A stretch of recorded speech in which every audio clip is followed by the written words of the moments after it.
Wassily Kandinsky had two books that he wrote that are basically the basis for basic design, and one is called Point and Line to Plane, and the other book that he wrote was called Concerning the Spirituality in Art.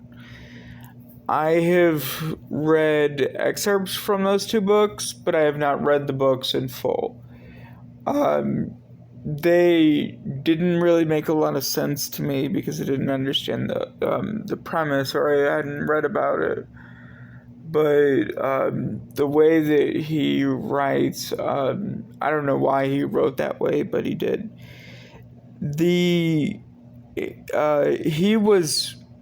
He has a disorder which is part of neurodiversity, is synesthesia. So he could see what he hears and hear what he sees. So there was a cross between the different pathways to involving the areas of the brain that process visual and auditory information. So you could have any type of synesthesia where there's a mix between two or more of the nerve connections involved in sensation or perception. So he actually started a school, and he did abstract art. He was a lawyer up until the age of 30, and I think it was 30, but he ended up starting a school, which is actually still there in Russia. I believe it's in Russia. I don't know exactly where, but when he wrote Point and Line to Plane, the simple title of that book has a lot of complex meaning, and it has an intuitive meaning in geometry for me, and in physics, specifically involving black hole singularities, which are compact points that are affected by extreme amounts of gravitational force, and those points in space-time are actually very interesting singularities. And so I like to think of point mechanics as being a little more than what I guess the normal person would. And the idea is that in physics, if you have a singularity that is affected by extreme gravitational factors, then what I like to think about is point and line to plane. So you start off with a point in point mechanics, or a singularity, and my thinking is that in order for it to reach a site of excitation, it has to be stretched or skewed by those gravitational forces. Any such point in space-time is in some way liquid.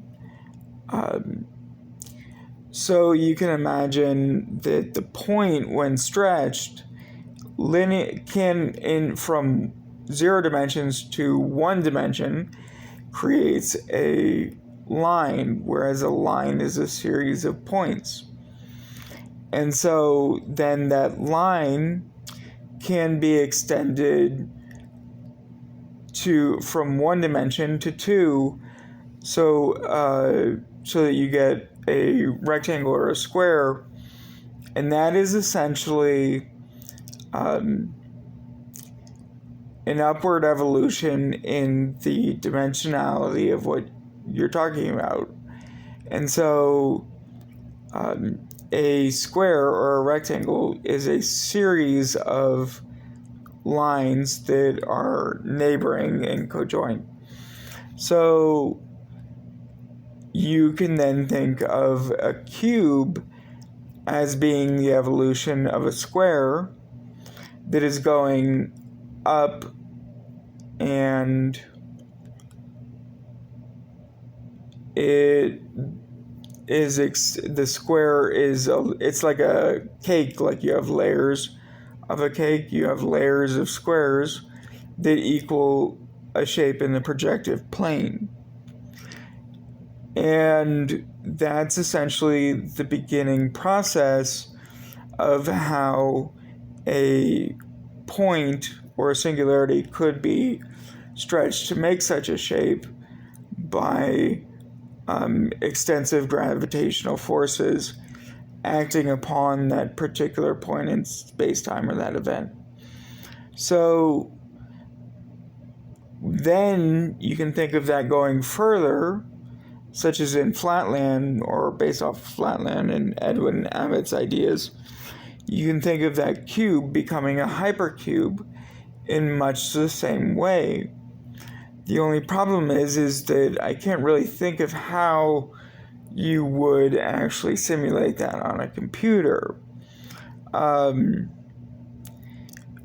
But that's really how far I take point mechanics, as far as the basis of the way that I understand it. I could be wrong, but that's just, in physics, that's intuitively how I think about it, is point to line to plane to cube, or 3D to a hypercube.